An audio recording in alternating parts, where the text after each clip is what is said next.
Okay, guys, I'm doing a late video, just because I need to get it out, um,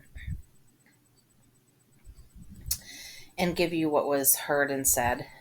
Um, so first, um, at 5:32 a.m. Well, today's July 30th, 2024. July 30th, 2024. It's 11:42 p.m. So it's about to be July 31st, okay?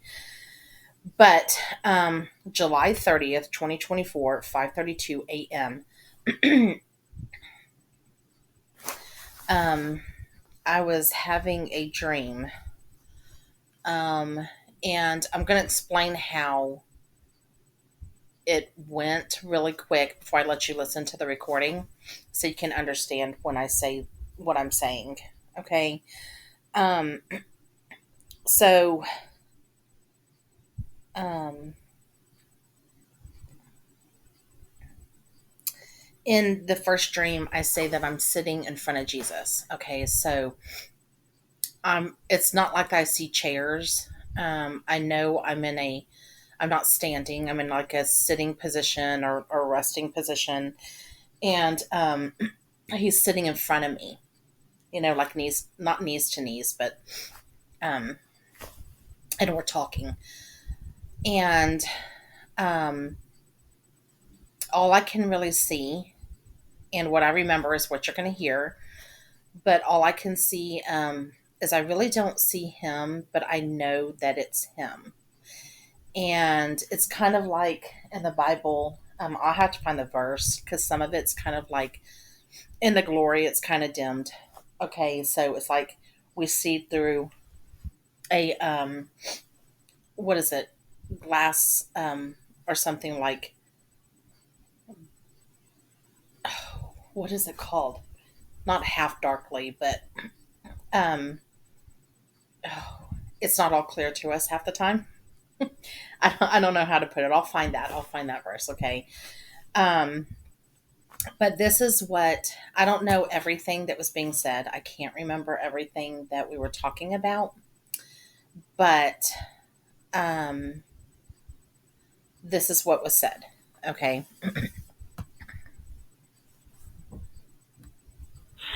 It's like I was sitting in front of Jesus and we were talking, and I asked him, like, what happens if we don't do it bold enough?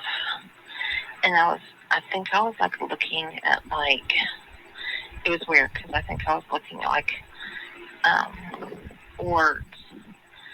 And when I said bold enough, meaning like the words weren't big enough or thick enough, like weren't big enough, and I kept singing that song over and over and over again. That song again. I love you anyway. Uh, you were there in the darkness. You were there in my pain.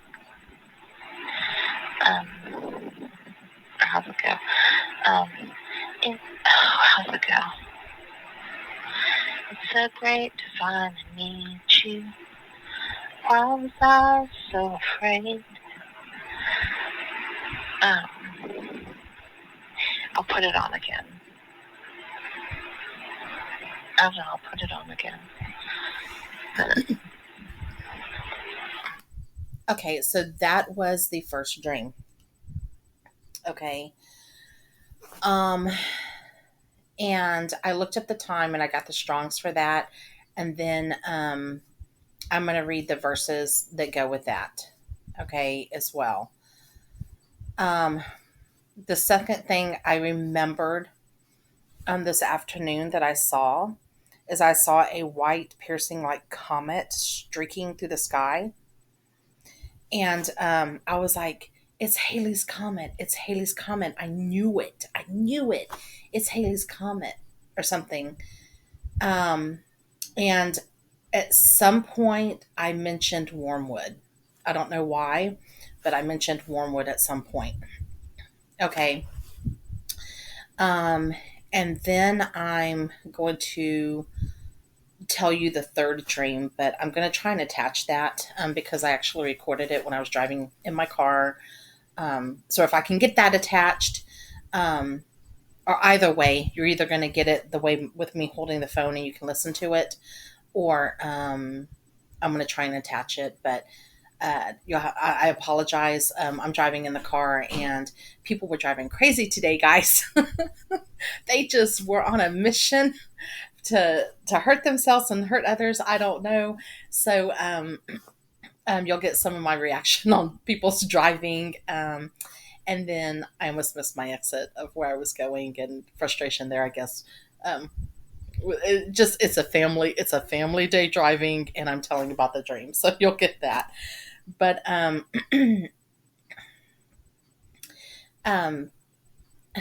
that's what I got. That's what I got.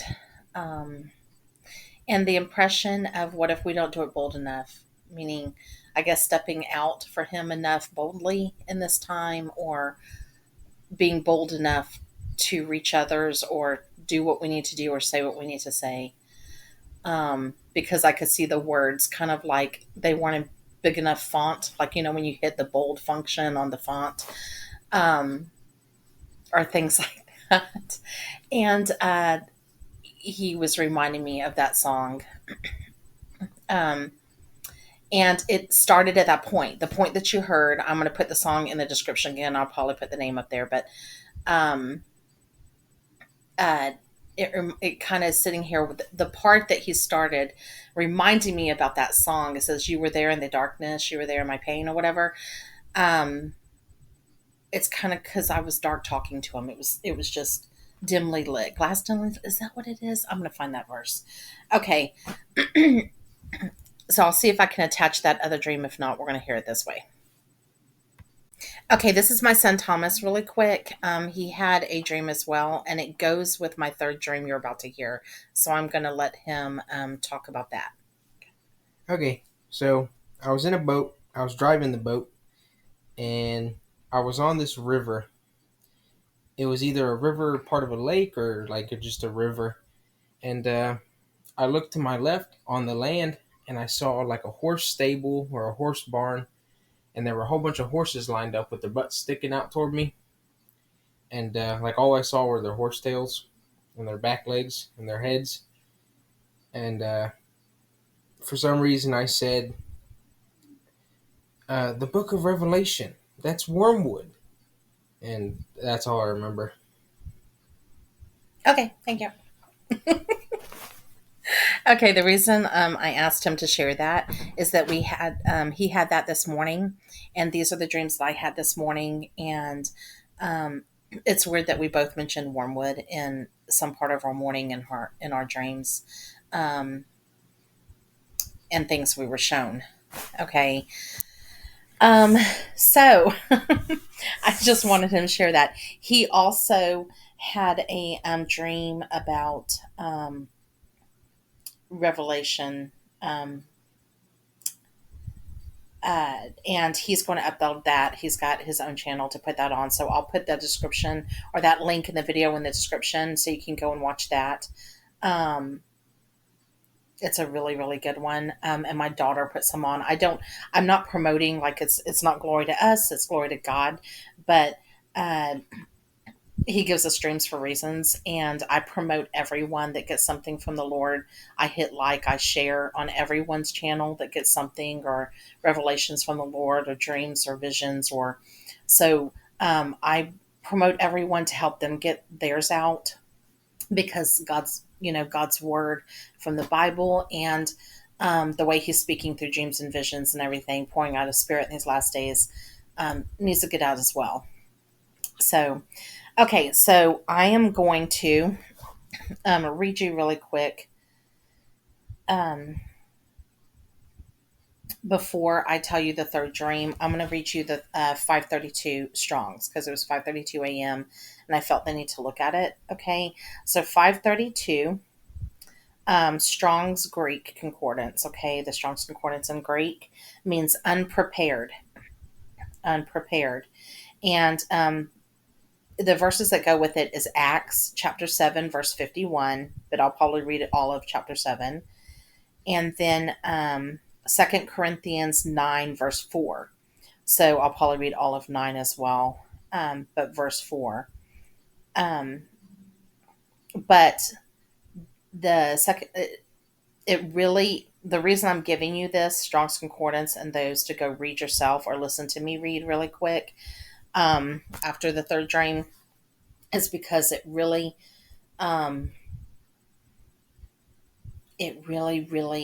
has a lot of meaning toward the dreams that I had this morning.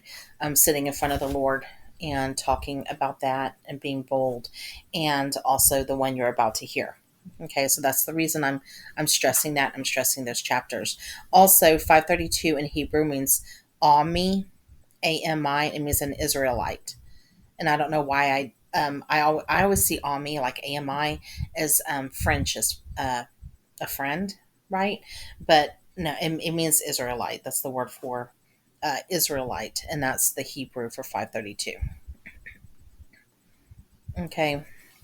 But here goes the third dream. Okay, so one, I remember seeing Halley's Comet, like in our atmosphere, like coming to the Earth or something, right? And I was like, I knew it. I knew Halley's Comet. I knew it. I knew it was coming back now instead of like in 2061 or something like that, or 2050 something, whatever they're saying, right? And I don't remember why or what I thought it was or what was going on after that, but I remember seeing that. That's all I remember of that dream. But then I had another dream, and I was in a group of people, like a whole bunch of people, and we were being made to walk. It's so hard to explain. I was a woman, okay, and I want to say I was probably like 30 or something. Go that way? You can go that way. There's just so many people right now. Okay, so I was like 30, and I was holding an infant in my arms, like a really young infant in my arms, like a boy or something. And I had him swaddled up in a baby blanket, like over his head and everything. And where did I go? And I was in a group of like just a whole bunch of different people. And we were coming out from under this covering. We were walking, and I just remember being shadowed, like there was a shadow to keep the sun off of you or something. And we were being made to leave. Like we had to walk. We had to leave. Or something. This whole group of people. Okay? And so we start walking, and I remember we were getting ready to go. We were on this road.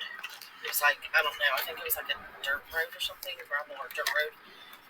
And we start walking out from under this shadow covering. And I was anticipating the sun. Like I was like, okay, like it's going to be unrelenting. The sun's going to be unrelenting, like scorching, unrelenting. And I was worried about the baby. And so I was making sure his face was covered like he was covered, right? And then we just, like I was just following this group in a big, like, line but we weren't in a line. We were like, there was just a lot of us, like, having to walk in this crowd. And what it was like we couldn't have the whole road. We had to barely walk. They kind of didn't want you to make the road, like make it to where you were going or something, or had to go. And there was like a drop off on your right, and it was like rocks and gravel and dirt and like trees or something, and they just didn't want you to make it, and the crowd kept like having to push over, and so I was on the edge, and I was like, I keep like, no, I need room, like I can't fall with the baby, I can't, like we've got to make this right. And I kept looking, and it's not like anybody was being mean, they were all just trying to, we were very tiredly walking like where we needed to go or something, you know. But as we were going one way, like being forced to get out from under the shade and to leave that town or city or area or whatever it was, you know, like that safety area or whatever, as we were being forced to leave, there was more people over on the other side, like we were on the right side of the road walking by the edge, you know, and on the left side of the road, like right against us, they were able to use more road. That's why we were like barely, like we were trying not to fall off the edge or whatever. And they were able to use more road, but they were going to the safety. Like they were going to the safety or whatever. So all those people were like happy and just living their lives and going to the safety or something. Okay, is what it felt like. And they just didn't care about us. We were like having to just go. They didn't care if we fell off and died or did whatever, right? And so I remember I had like a tree. I was holding a tree. Like I had the baby in my left arm to me, and I was holding the tree at one point, or like I grabbed a tree branch or something to like steady myself. And I kept like walking with it, trying to steady myself in case I stumbled down a little bit. I was okay. Like I wasn't gonna stumble.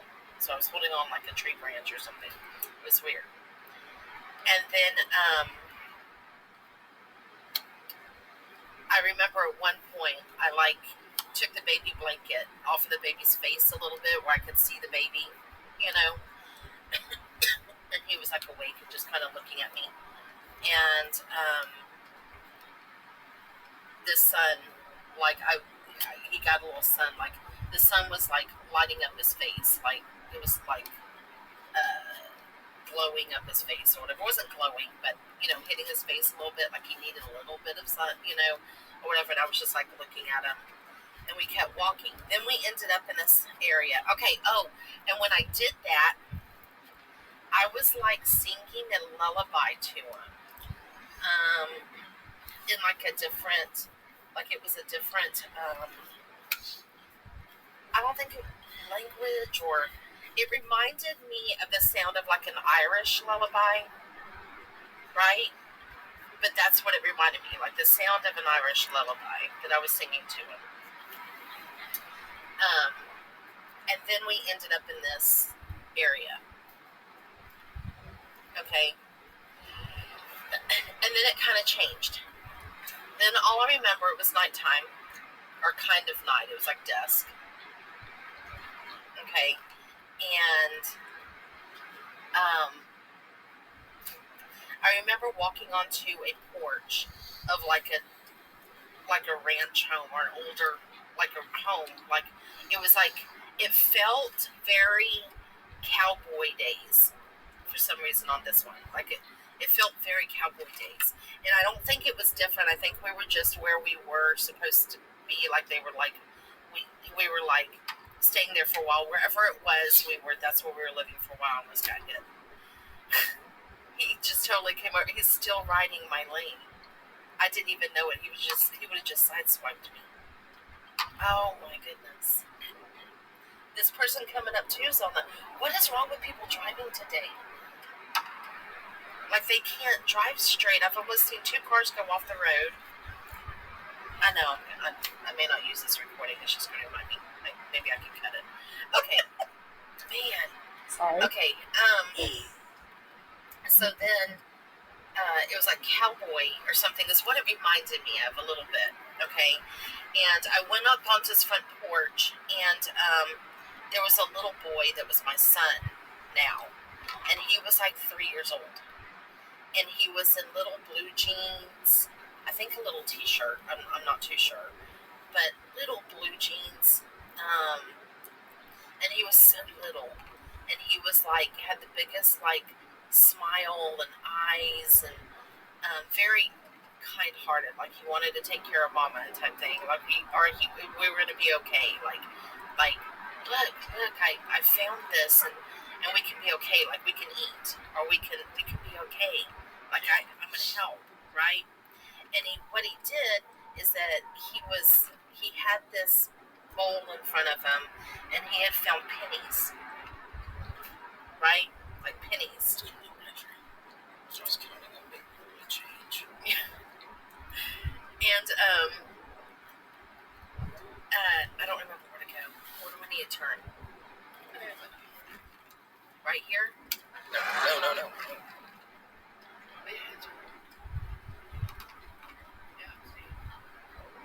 It's okay. That's not the one. Okay, it's okay. It's okay.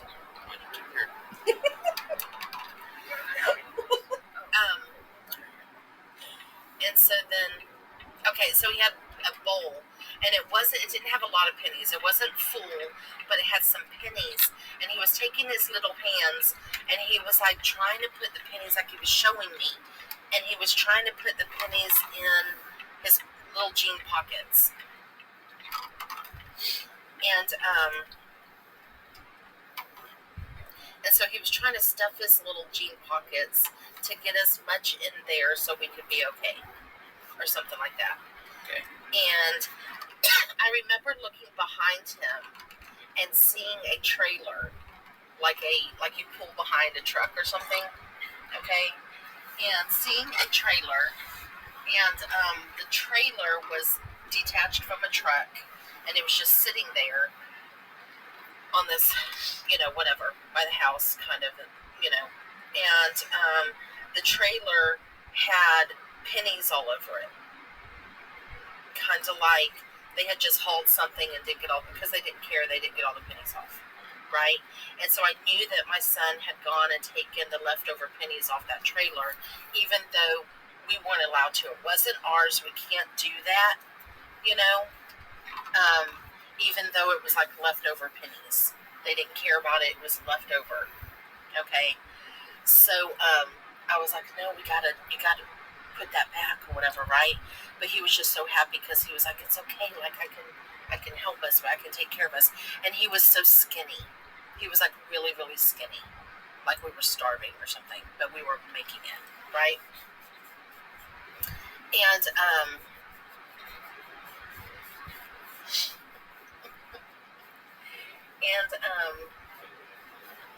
oh my goodness.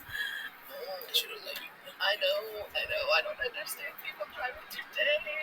I didn't get off the road. So then, I was like, okay, just go ahead and fill up your pockets. And he was so happy because he was going to be able to, like, take the leftover pennies and, like, help us. And I was like, go ahead and fill up your pockets. And so I tipped the bowl to try and, like, hold some in my hands. And when I tipped the bowl, there was a couple of, like, quarters in there, or some silver, too. Okay? And then all of a sudden, this, like, overseer, this person came, and he was standing, and he saw my little boy, okay, and he was like, you're still in my pennies, or something like that, and he was just like an older guy, very, like, he was overweight, like he wasn't lacking anything, you know what I'm talking about? He wasn't lacking anything, and he didn't care about the pennies he left behind, but he was like, you're still in, like, boy, you're still in, or whatever, right? And I was like trying to protect my son, and I was like, no, it's okay, and I was gonna put him back, but then I was like, that when you walk by someone's field, or when you walk in their land, you take a piece of wheat and you put it in your mouth, like how in the farmers or something do, and they take a piece of wheat and then it hangs out of their mouth while they're just talking. They're like sucking on that piece of wheat or something. You know what I'm talking about? And I'm like, that wheat's not yours, but you stole it because you didn't buy it. You plucked it out of their field or something, or picked it off their ground and you put it in your mouth, but you didn't buy it. You stole it, right? And he was kind of angry, like he wanted to like punish the boy, right? Like he was really gonna get in trouble. And then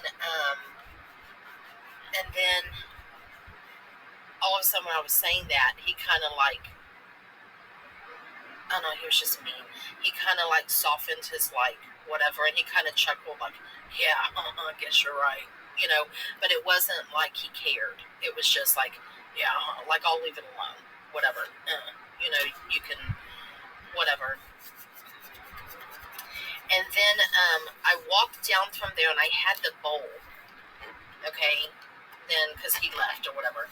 And I walked down from there and I had the bowl, and I was going and I was walking by like barns, and they had horses in them, right?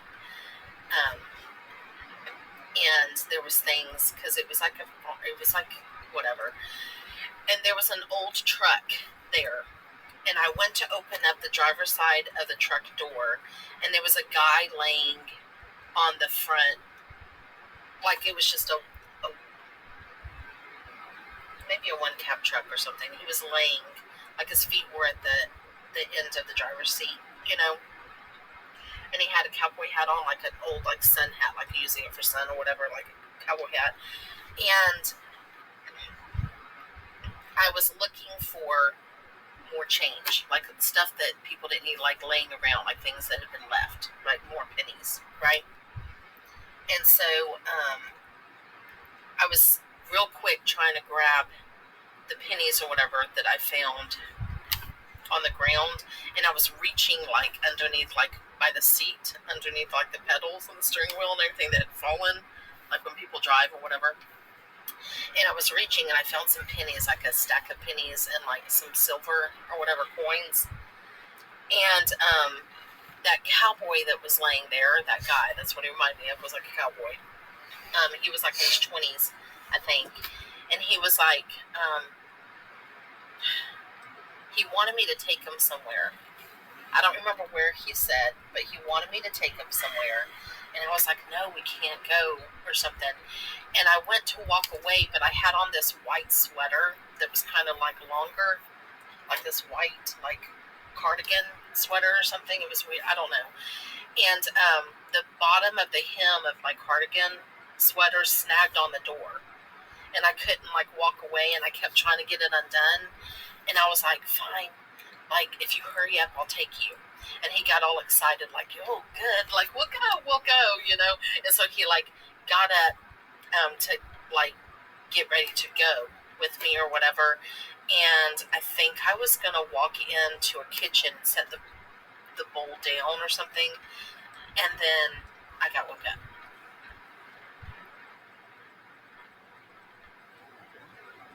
And for some reason I know, because when I talked to the farmer or the rancher or the overseer of wherever that place was, I was talking about him having wheat in his mouth, that I knew the pennies were wheat. Like the money, like whatever, it isn't like the pennies in the Bible called wheats or something like that, or somewhere there was like a wheat money or something. But then I also knew that the pennies on the trailer that were left were like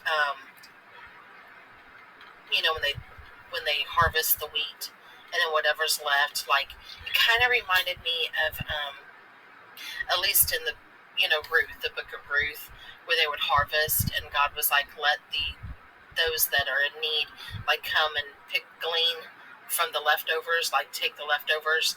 And so Boaz left some really good grains and wheat and everything down, so Ruth could pick it up and her and Naomi could eat or whatever and have food. And like we were supposed to do that. Like if you have more, you're supposed to like help others or whatever, so that they don't start like help others and leave and let them have your like leave some on the ground, like so they could gather it, or leave it. And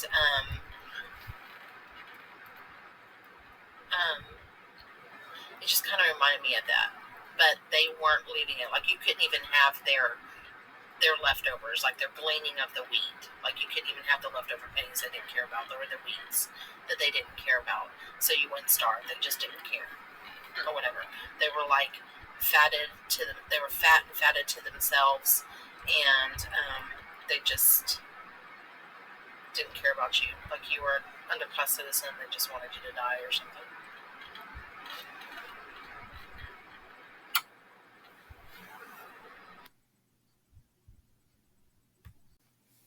Okay, so now I'm going to read 2 Corinthians 9. Okay, remember it was 9 verse 4, but 2 Corinthians 9. For as touching the ministering to the saints, it is superfluous for me to write to you. For I know the forwardness of your mind, for which I boast of you to them of Macedonia, that Achaia was ready a year ago, and your zeal hath provoked very many. Yet have I sent the brethren, lest our boasting of you should be in vain in this behalf, that as I said, ye may be ready. Lest happily, if they of Macedonia come with me, and find you unprepared, we say not ye, should be ashamed in this same confident boasting. Therefore, I thought it necessary to exhort the brethren that they would go before unto you and make up beforehand your bounty, whereof ye had notice before, that the same might be ready as a matter of bounty and not as a covetousness. But this I say, he which soweth sparingly shall reap also sparingly, and he which soweth bountifully shall reap also bountifully. Every man according as he proposeth in his heart, so let him give, not grudgingly or of necessity, for God loveth a cheerful giver. And God is able to make all grace abound towards you, that ye, always having all sufficiency in all things, may abound to every good work. As it is written, He hath dispersed abroad, He hath given to the poor, His righteousness remaineth forever. Now he that ministereth seed to the sower, both minister bread for your food, and multiply your seed sown, and increase the fruits of your righteousness, being enriched in everything to all bountifulness, which causeth through us thanksgiving to God. For the administration of this service not only supplieth the want of the saints, but is abundant also by many thanksgivings unto God. Whilst by the experiment of this ministration they glorify God for your professed subjection unto the gospel of Christ, and for your liberal distribution unto them and unto all men. And by their prayer for you, which long after you for the exceeding grace of God in you, thanks be unto God for his unspeakable gift. Okay, now I'm going to read Acts chapter 7, but it was Acts 7, verse 51 that is on that Strong's number, okay? But all of 7, because I like to read the verses and then read before and after, okay? Then said the high priest, Are these things so? And he said, Men, brethren, and fathers, hearken. The God of glory appeared unto our father Abraham when he was in Mesopotamia, before he dwelt in Charan, or Charan, okay, Charran, and said unto him, Get thee out of thy country and from thy kindred, and come into the land which I shall shew thee. Then come he out of the land of the Chaldeans, and dwelt in Charan. And from thence, when his father was dead, he removed him into this land wherein ye now dwell. And he gave him none inheritance in it, no, not so much as to set his foot on. Yet he promised that he would give it to him for a possession, and to his seed after him, when as yet he had no child. And God spake on this wise, that his seed should sojourn in a strange land, and that they should bring them into bondage, and entreat them evil for 400 years. And the nation to whom they shall be in bondage will I judge, said God. And after that shall they come forth and serve me in this place. And he gave him the covenant of circumcision. And so Abraham begat Isaac, and circumcised him hold on the 8th day. And Isaac begat Jacob, and Jacob begat the 12 patriarchs.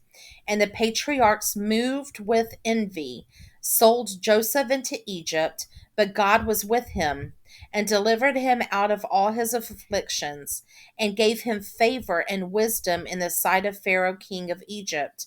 And he made him governor over Egypt and all of his house. Now there came a dearth over all the land of Egypt and Chanaan, and great affliction, and our fathers found no sustenance. But when Jacob heard that there was corn in Egypt, he sent out our fathers first. And at the second time Joseph was made known to his brethren, and Joseph's kindred was made known unto Pharaoh. Then sent Joseph and called his father Jacob to him, and all his kindred 75 souls. So Jacob went down into Egypt and died, he and our fathers. And we carried over into Sichem, and laid in the sepulchre that Abraham bought for a sum of money of the sons of Emor, the father of Sichem. But when the time of the promise drew nigh, which God had sworn to Abraham, the people grew and multiplied in Egypt, till another king arose, which knew not Joseph. The same dealt subtilly with our kindred, and evil entered our fathers, so that they cast out their young children, to the end they might not live. In which time Moses was born, and was exceeding fair, and nourished up in his father's house 3 months. And when he was cast out, Pharaoh's daughter took him up, and nourished him for her own son. And Moses was learned in all the wisdom of the Egyptians, and was mighty in the words and in deeds. And when he was full 40 years old, it came into his heart to visit his brethren, the children of Israel. And seeing one of them suffer wrong, he defended him, and avenged him that was oppressed, and smote the Egyptian. For he supposed his brethren would have understood how that God by his hand would deliver them, but they understood not. And the next day he shewed himself unto them as they strove, and would have sent them at one again, saying, Sirs, ye are brethren, why do ye wrong one to another? But he that did his neighbor wrong thrust him away, saying, Who made thee a ruler and a judge over us? Wilt thou kill me as thou didst the Egyptian yesterday? Then fled Moses at this saying, and was a stranger in the land of Midian, where he begat 2 sons. And when 40 years were expired, there appeared to him in the wilderness of Mount Sinai an angel of the Lord in a flame of fire in a bush. When Moses saw it, he wondered at the sight. And as he drew near to behold it, the voice of the Lord came unto him, saying, I am the God of thy fathers, the God of Abraham, and the God of Isaac, and the God of Jacob. Then Moses trembled and durst not behold. Then said the Lord to him, Put off thy shoes from thy feet, for the place where thou standest is holy ground. I have seen I have seen the affliction of my people which is in Egypt, and I have heard their groaning, and am come down to deliver them. And now come, I will send thee into Egypt. This Moses, whom they refused, saying, Who made thee a ruler and a judge? The same did God send to be a ruler and a deliverer by the hand of the angel which appeared to him in the bush. He brought them out. After that, he had shewed wonders and signs in the land of Egypt, and in the Red Sea, and in the wilderness 40 years. This is that Moses, which said unto the children of Israel, A prophet shall the Lord your God raise up unto you of your brethren, like unto me, him shall ye hear.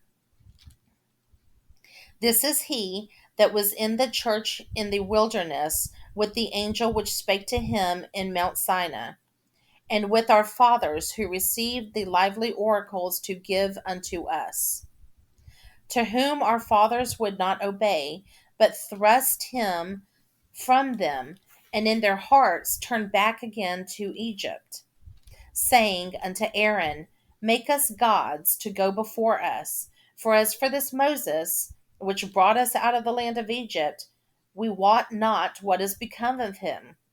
And they made a calf in those days, and offered sacrifice unto the idol, and rejoiced in the works of their own hands. Then God turned and gave them up to worship the host of heaven, as it is written in the book of the prophets, O ye house of Israel, have ye offered to me slain beasts and sacrifices by the space of 40 years in the wilderness? Yea, ye took up the tabernacle of Moloch, and the star of your god Remphan, figures which ye made to worship them, and I will carry you away beyond Babylon.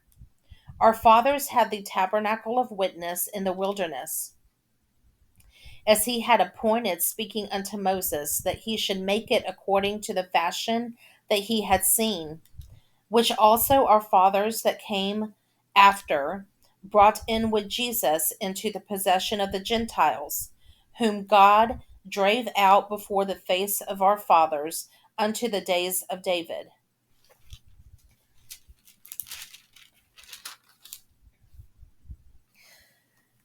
who found favor before God and desired to find a tabernacle for the God of Jacob. But Solomon built him a house. Howbeit the Most High dwelleth not in temples made with hands, as saith the prophet. Heaven is my throne, and earth is my footstool.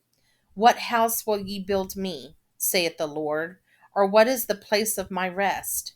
Hath not my hand made all these things?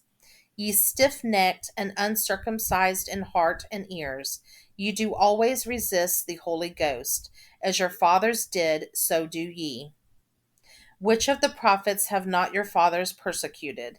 And they have slain them which shewed before of the coming of the just one, of whom ye have been now the betrayers and murderers, who have received the law by the disposition of angels and have not kept it.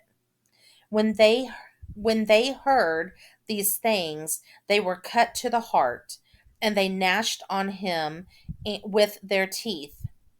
But he, being full of the Holy Ghost, looked up steadfastly into heaven, and saw the glory of God, and Jesus standing on the right hand of God, and said, Behold, I see the heavens opened, and the Son of Man standing on the right hand of God. Then they cried out with a loud voice, and stopped their ears, and ran upon him with one accord, and cast him out of the city, and stoned him. And the witnesses laid down their clothes at a young man's feet, whose name was Saul. And they stoned Stephen, calling upon God and saying, Lord Jesus, receive my spirit. And he knelt down and cried with a loud voice, Lord, lay not this sin to their charge. And when he had said this, he fell asleep.